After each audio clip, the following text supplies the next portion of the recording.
매서운 한겨울밤 몰락한 양반가의 박씨 부인이 어린 적장자에게 낡은 소못 한 벌만 던져준 채 칼날 같은 눈빛으로 집 밖으로 내쫓았답니다. 그 밤 어린아이가 껴안은 소못 한 벌은 비극의 시작이자 훗날 계모를 파멸시킬 인과응보의 씨앗이었지요. 조선 철원년의 칼바람이 울부짖던 갑자년 어느 겨울밤이었지요. 뼈가 시리도록 추운 그 밤 몰락한 양반 가문의 안주인 박씨 부인은 눈빛마저 얼음장 같았습니다. 그녀의 마음속에는 남편이 남기고 간 본처 소생 아들 윤에 대한 질투와 불안이 독초처럼 자라났습니다. 윤은 10살에 불과했지만 적장자라는 이름 하나로 늘 박씨 부인의 아들보다 위에 있었습니다. 모든 것을 자신의 핏줄에게 물려주고 싶은 뒤틀린 소유욕이 그녀를 밤마다 괴롭혔습니다. 그러던 어느 날 집안의 기둥이던 남편이 급작스레 세상을 등지고 말았습니다. 남편의 온기가 채 가시기도 전에 박씨 부인의 머릿속은 온통 재산에 대한 흉흉한 계산으로 가득 찼습니다. 남편이 남긴 얼마 되지 않는 논과 밭, 그리고 작은 집 한 채마저 적장자인 윤에게 넘어갈 것을 생각하니 그녀는 제 살이 깎여 나가는 듯한 고통과 함께 걷잡을 수 없는 무력에 사로잡혔습니다. 그녀는 결심했습니다. 어떻게 해서든 윤을 없애고 그 모든 것을 자신의 아들, 자신의 핏줄에게 온전히 물려주리라고. 그녀의 눈에는 이미 인정이라곤 찾아볼 수 없었고 오직 차가운 욕망만이 이글거리고 있었습니다. 재산 분배를 논하는 관아의 절차가 시작되기도 전 박씨 부인은 흉계를 실행에 옮겼습니다. 그녀는 깊은 밤 곤히 잠든 윤을 거칠게 흔들어 깨웠습니다. 아이는 졸린 눈을 비비며 어미를 불렀지만 돌아온 것은 얼음처럼 차가운 손길뿐이었습니다. 박씨 부인은 창고 구석에서 먼지 쌓인 낡은 소못 한 벌을 찾아 윤에게 던져주었습니다. 그것은 이미 솜이 다 죽어 얇디 얇은 누더기에 불과했지요. 이것 하나면 족하다. 어서 이 집에서 나가거라. 그녀의 목소리는 겨울밤의 공기보다도 더 차가웠습니다. 이것은 어린아이를 내쫓는 행위를 넘어 명백히 집안의 재산을 가로채려는 비정한 탈취 행위였습니다. 눈보라가 매섭게 휘몰아치는 밤이었습니다. 어린 윤은 제대로 된 신발 하나 신지 못한 채 손에 들린 낡은 소못을 움켜쥐고 정처 없이 길을 나섰습니다. 문이 닫히는 소리는 천둥처럼 아이의 귓전을 때렸고 그 소리와 함께 자신의 세상도 무너져 내렸습니다. 살을 내는 듯한 바람이 얇은 옷을 파고들 때마다 윤은 서러움과 배신감에 몸을 떨었습니다. 자신이 왜 버려져야 하는지 그 이유를 도무지 알 수 없었습니다. 뒤를 돌아보아도 자신을 부르던 따스한 목소리는 들려오지 않았습니다. 오직 어둠과 눈보라만이 아이의 작은 등을 매몰차게 밀어낼 뿐이었습니다. 한편 윤을 내쫓은 박씨 부인은 마치 집안의 큰 근심거리 하나를 덜어낸 듯 후련한 표정을 지었습니다. 그녀는 곧바로 남편의 유산을 정리하여 모두 자신의 아들 몫으로 돌렸습니다.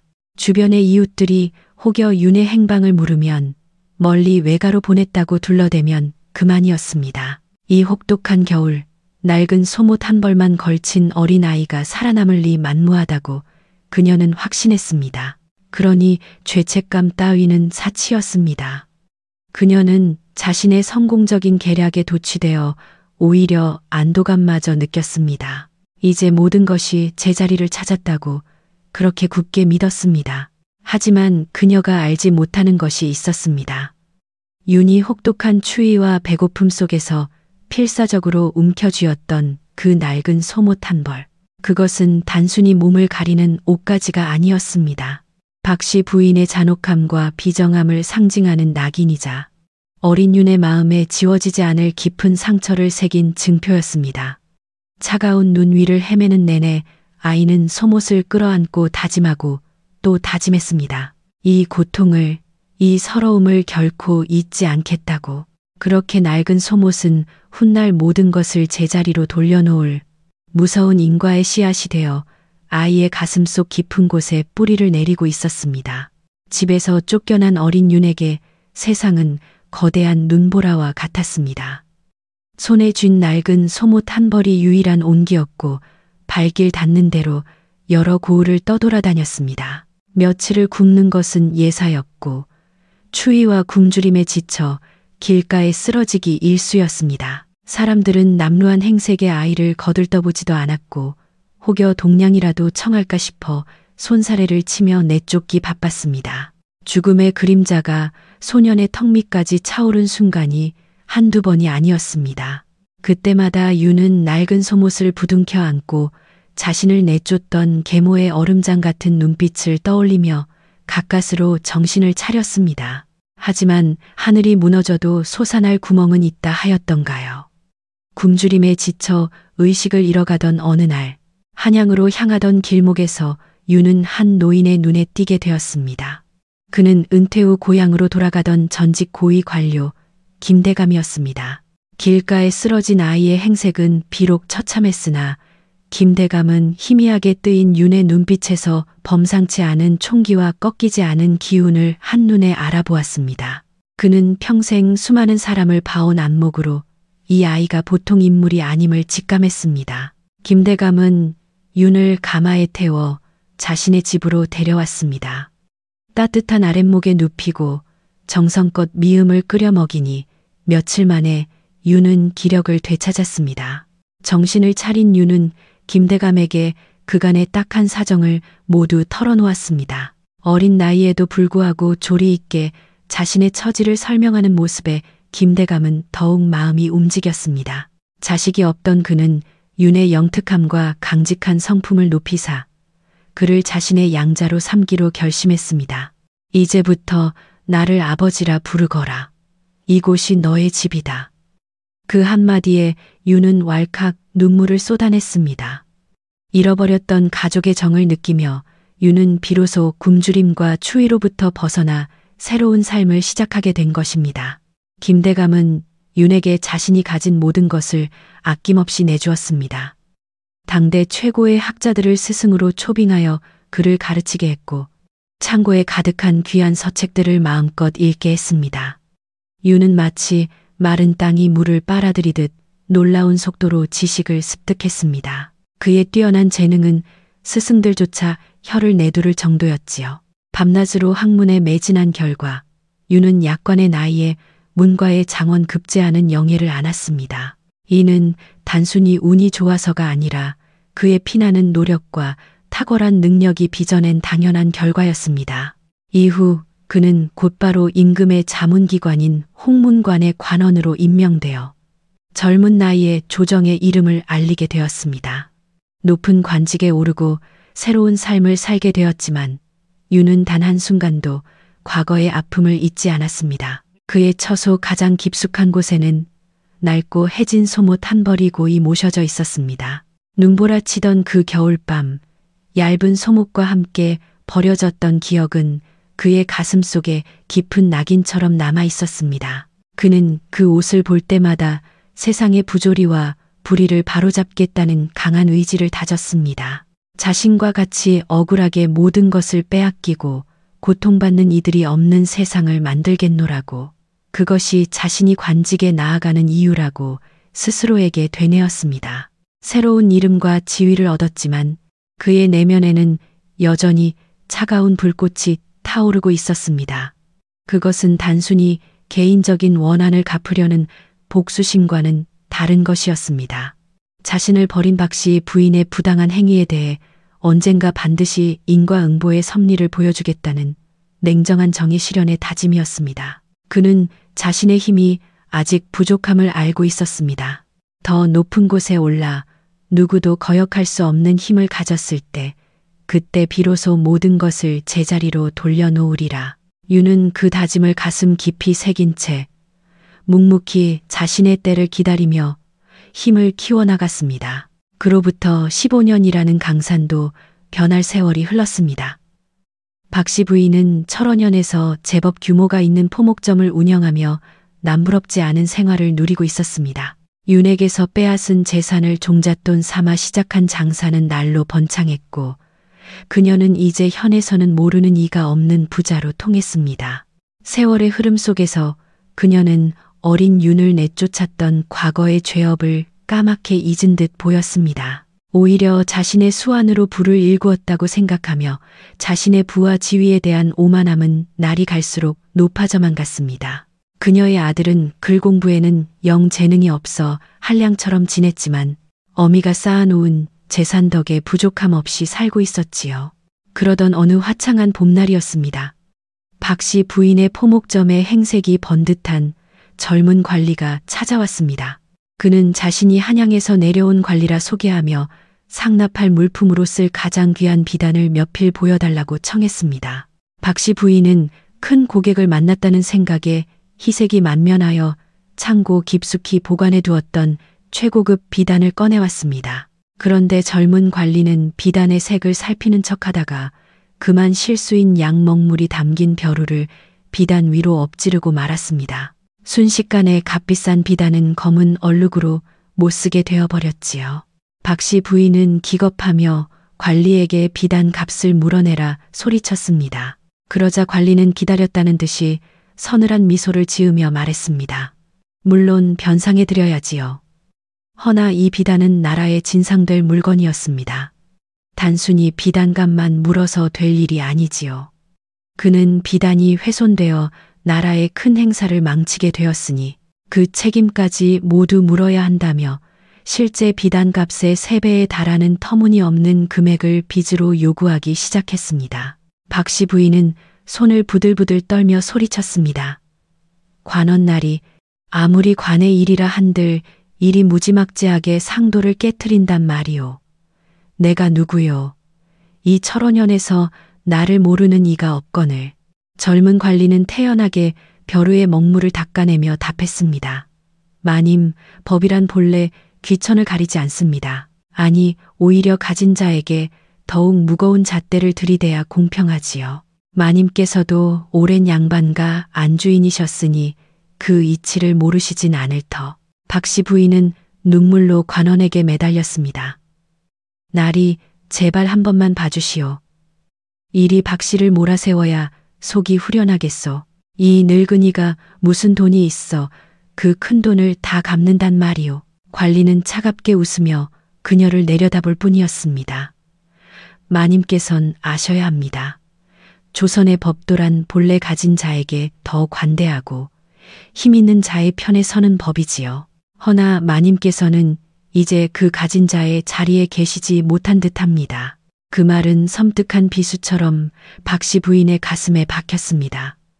마치 15년 전 자신이 힘없는 어린 아이에게 행했던 불의를 그대로 돌려받는 듯한 기분이었습니다. 그 순간 그녀는 이 모든 일이 단순한 실수가 아닐지도 모른다는 불길한 예감에 휩싸였습니다.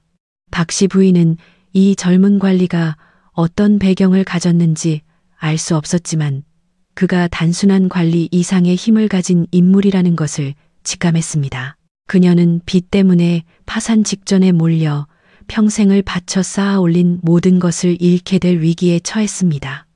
그러나 그녀는 꿈에도 생각하지 못했습니다.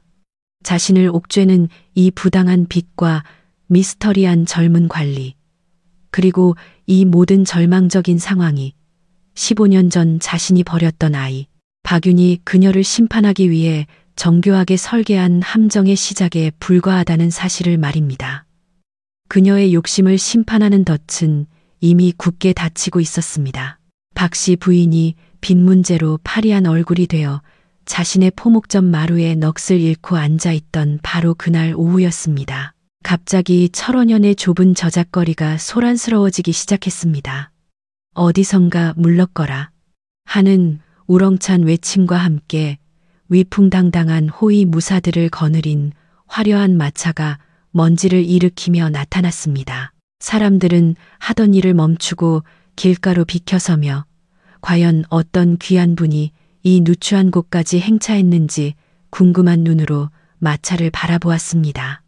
마차는 조금의 망설임도 없이 초라해진 박 씨 부인의 포목점 바로 앞에 멈춰 섰습니다. 마차의 문이 열리고 그 안에서 한 사내가 내렸습니다. 그는 푸른 비단으로 만든 홍문관의 관복을 단정하게 차려입고 있었으며 그 위엄 있는 풍채와 얼음처럼 차가운 눈빛은 주변의 공기마저 압도하는 듯했습니다. 그의 얼굴에는 젊음의 기운이 서려 있었으나 그에게서 뿜어져 나오는 기세는 웬만한 중신들을 능가할 정도였습니다. 그는 이미 한양에서 호검웃김이라는 벼로로 이름을 떨치고 있는 인물이었습니다. 호검이란 호랑이처럼 매섭게 불의를 살피고 검처럼 날카롭게 정의를 세운다는 뜻으로 임금이 직접 하사한 벼로였지요. 그의 등장은 가뜩이나 뒤숭숭하던 철원현에 거대한 파문을 일으켰습니다. 젊은 관리는 포목점 앞에 망연자실하게 앉아있는 박씨 부인을 향해 천천히 걸어왔습니다. 그의 걸음걸이에는 한치의 흐트러짐도 없었습니다. 그는 박씨 부인 앞에 멈춰서서 침착하면서도 온 고을이 들을 수 있을 만큼 단호한 목소리로 자신의 이름을 밝혔습니다. 나는 홍문관 교리, 호검 박육묵겐 부인이다. 그 이름이 불리는 순간 박씨 부인은 자신의 귀를 의심했습니다. 세상에 흔한 이름일 수도 있었지만 박윤이라는 이름은 그녀의 뇌리에 15년 동안 지워지지 않는 주홍글씨처럼 새겨져 있었기 때문입니다. 심장이 얼어붙는 듯한 충격에 그녀는 숨조차 제대로 쉴 수 없었습니다. 박윤은 미동도 없이 서 있는 박씨 부인을 향해 싸늘하게 명했습니다. 조정의 관리가 너의 앞에 서 있거늘 어찌 무릎을 꿇고 예를 갖추지 않는 것이냐. 그의 어조에는 추상 같은 위엄이 서려 있었고 그 압도적인 기세에 눌려 박씨 부인은 얼굴이 새파랗게 질렸습니다. 몸이 사시나무처럼 파르르 떨리기 시작했고 다리에 힘이 풀려 그 자리에 주저앉을 뻔했습니다. 그녀는 떨리는 눈으로 젊은 관리의 얼굴을 올려다보았습니다. 그리고 그 차가운 눈매와 굳게 담은 입술에서 잊으려야 잊을 수 없었던 15년 전 그 어린 아이의 모습을 발견하고야 말았습니다. 자신이 그토록 경멸하고 잔혹하게 눈보라 속으로 내쫓았던 아이, 죽었으리라, 아니 죽어야만 한다고 굳게 믿었던 그 아이가 이제는 하늘 같은 조정의 대관이 되어 자신의 눈앞에 서 있었습니다. 박씨 부인은 이 믿을 수 없는 현실 앞에서 극심한 혼란과 공포에 휩싸였습니다. 이것은 악몽이었습니다. 결코 깨어날 수 없는 끔찍한 악몽이 현실이 되어 그녀를 덮쳐오고 있었습니다. 과거의 죄업이 거대한 유령이 되어 눈앞에 나타난 것입니다. 공포에 사로잡힌 박씨 부인은 본능적으로 살 길을 찾아야겠다고 생각했습니다. 그녀는 허둥지둥 땅바닥에 무릎을 꿇고 머리를 조아렸습니다. 그리고 더듬거리는 목소리로 애원하기 시작했습니다. 대감마님, 옥체 보존하시옵소서. 이 박씨 부인이 가진 모든 것을 바치겠나이다. 하해와 같은 덕망으로 부디 소인을 살려주시옵소서. 그녀의 비굴한 태도는 과거 오만한 모습과 극명한 대비를 이루었고 그 모습은 좌절과 몰락의 서막을 알리는 처절한 몸부림에 불과했습니다. 박씨 부인의 처절한 애원에도 불구하고 호검 박윤의 표정에는 한치의 동요도 없었습니다. 그의 눈빛은 마치 깊이를 알 수 없는 겨울 호수처럼 차갑고 고요할 뿐이었습니다. 그는 아무 말 없이 곁에 선 부하에게 손짓을 했습니다. 그러자 부하가 공손하게 보자기에 싼 무언가를 들고 앞으로 나섰습니다. 보자기가 풀리자 낡고 해저 군데군데 솜이 꺼지고 퀴퀴한 곰팡이 냄새마저 나는 소못 한 벌이 드러났습니다. 박윤이 그 낡은 소못을 차갑게 집어드는 순간 박씨 부인은 온몸에 피가 식는 듯한 충격을 받았습니다. 숨이 찼고 눈앞이 아찔해졌습니다. 저 소못은 그녀가 애써 잊으려 했던, 아니 완벽하게 잊었다고 생각했던 잔혹한 과거를 증명하는 명백한 물증이었습니다. 그것은 단순한 옷이 아니었습니다. 자신의 죄악을 고스란히 담고 있는 섬뜩한 상징물이자 결코 피할 수 없는 심판의 예고장이었습니다. 그녀는 자신이 파놓은 함정에 스스로 빠져버린 짐승처럼 극도의 공포 속에서 바들바들 떨기 시작했습니다. 그때 박윤은 자신에게 비단을 요구하며 매일같이 그녀를 괴롭혔던 그 젊은 관리를 향해 냉정한 시선을 던졌습니다. 네가 맡은 임무는 여기서 끝이다. 너는 이제 한양으로 돌아가 이 모든 과정과 네가 백성에게 행했던 부당한 압박을 소상히 고하고 조정의 심판을 기다리라. 박유는 이어서 목소리를 높였습니다. 나 호검 박유는 사사로운 복수를 공공연히 행치 않는다. 죄가 있다면 법과 조정이 엄히 심판할 것이다. 이 뜻밖의 선언에 백성들은 크게 술렁였습니다. 박씨 부인은 빚쟁이 행세를 하던 관리가 실은 박윤의 지시를 따랐던 꼭두각시였다는 사실, 그리고 이 모든 것이 자신을 쫓아매기 위해 짜인 완벽한 함정이었음을 비로소 깨달았습니다. 박윤은 손에 든 낡은 소못을 박씨 부인의 눈앞에 흔들어 보이며 얼음장 같은 목소리로 선언했습니다. 이 소못은 내가 아직도 이리 간직하고 있다. 허나 너에 대한 정징은 15년 전 이 소못과 함께 차가운 눈밭에 묻어버렸다. 이제는 그 오랜 인과 인고의 셈을 치를 때가 되었느니라. 그의 목소리에는 15년간 뼛속 깊이 품어온 냉정한 심판의 의지가 서려 있었습니다. 그것은 개인적인 원한을 넘어 비틀린 것을 바로잡으려는 추상 같은 결이었습니다. 그 말에 박씨 부인은 모든 희망이 산산조각 났음을 깨달았습니다. 눈앞에 젊은 대관이 자신이 버린 아이이며 그가 이 모든 상황을 계획하여 자신을 철저히 파멸시키려 한다는 사실 앞에서 그녀는 속수무책이었습니다. 정신은 이미 벼랑 끝에 내몰려 있었습니다. 어떻게 그 여리고 힘없던 아이가 이토록 무서운 힘을 가진 존재가 되어 돌아올 수 있단 말인가. 그녀는 도저히 현실을 받아들일 수가 없었습니다. 자신이 그토록 하찮게 여기고 경멸했던 어린 윤에게 이토록 철저히 농락당했다는 사실을 인정하는 것은 죽기보다 더한 치욕이었습니다. 그녀는 자신의 과거 죄업이 이렇게 날카로운 부메랑이 되어 자신의 심장을 겨눌 줄은 꿈에도 상상하지 못했습니다. 후회와 원망, 그리고 벗어날 수 없는 공포가 뒤섞여 그녀의 영혼을 잠식했습니다. 깊은 절망의 늪에 빠진 그녀는 이제 자신이 할 수 있는 것은 아무것도 없다는 것을, 오직 다가올 심판을 기다리는 것뿐이라는 것을 직감했습니다. 그 순간 포목점 앞마당의 시간은 영원처럼 멈춰버린 듯했습니다. 호검 박유는 한치의 주저함도 없이 자신의 권한을 행사했습니다. 그는 먼저 빚쟁이 행세를 했던 자신의 부하를 가리키며 엄하게 명했습니다. 저자를 당장 포박하라. 관직을 이용하여 백성을 기만하고 사사로이 권력을 남용하였으니 이는 월권죄에 해당한다. 국법에 따라 엄히 다스릴 것이다. 이 모습에 주변에서 구경하던 백성들은 크게 술렁였습니다. 모두가 그 관리가 박윤의 복수를 돕는 충복이라 생각했기에 그를 벌하는 것은 의외의 처사였습니다. 이는 박윤이 개인적인 복수를 넘어 공정한 법 집행을 우선시하며 설령 자신의 사람이라 할지라도 부당한 권력 남용은 결코 용납하지 않는다는 강직한 원칙을 만천하에 보여주는 것이었습니다. 이어서 박윤은 땅바닥에 주저앉아 넋을 잃은 박씨 부인을 향해 몸을 돌렸습니다. 그의 목소리는 철원현 관아뜰에 모인 모든 백성들의 귀에 똑똑히 들릴 만큼 크고 단호했습니다.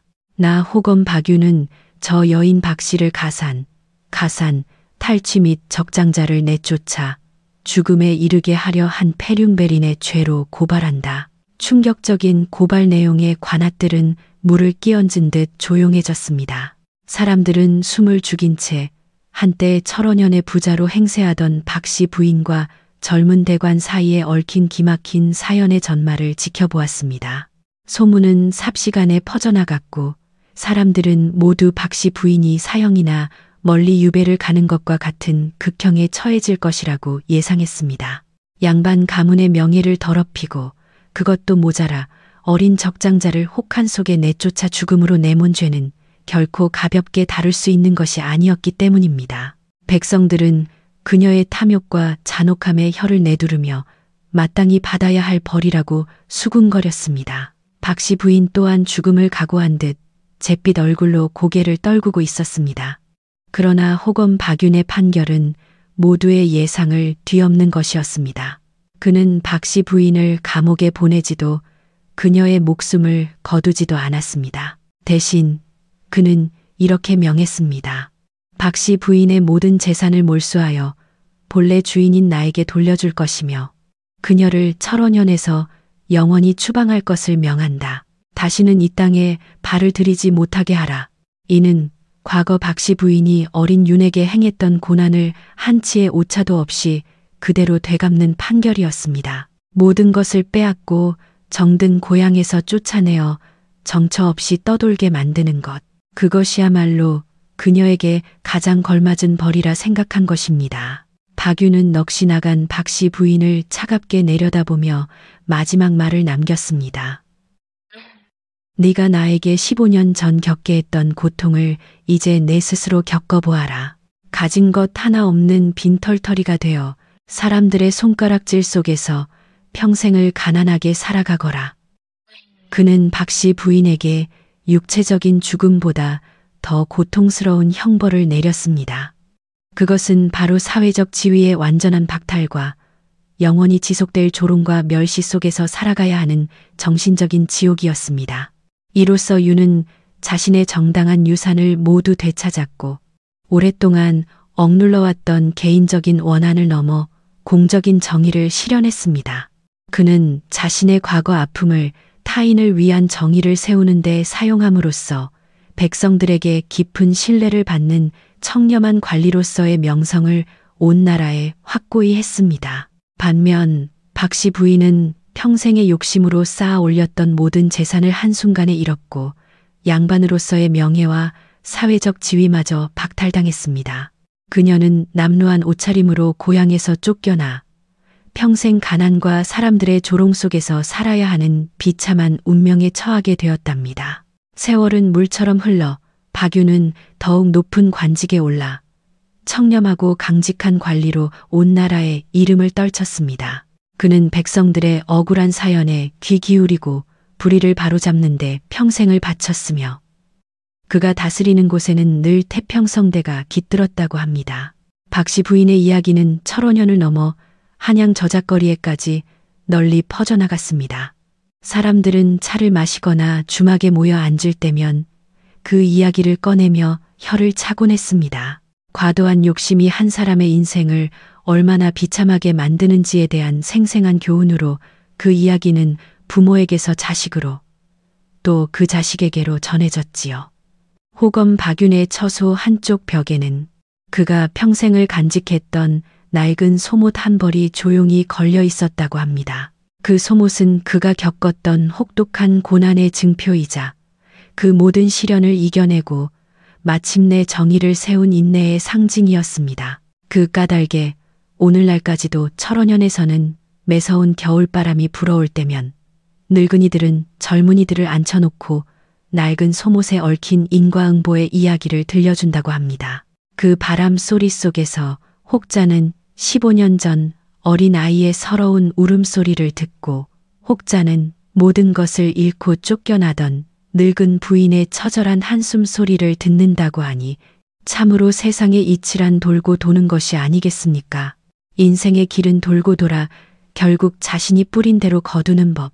아무리 작은 악행이라도 언젠가는 부메랑이 되어 돌아오고 선한 마음은 반드시 빛을 발하기 마련이니 어찌 탐욕에 눈이 멀어 타인을 해할 수 있겠는가. 뿌린 대로 거두리라는 옛말처럼 진정한 부와 명예는 덕을 쌓는 데 있음을 잊지 말지어다. 그리하여 오늘날까지도 매서운 겨울바람이 불어올 때면 혹자는 그 바람 속에서 낡은 소못의 서늘한 기운을 느끼며 인과응보의 섭리를 되새긴다고 한다.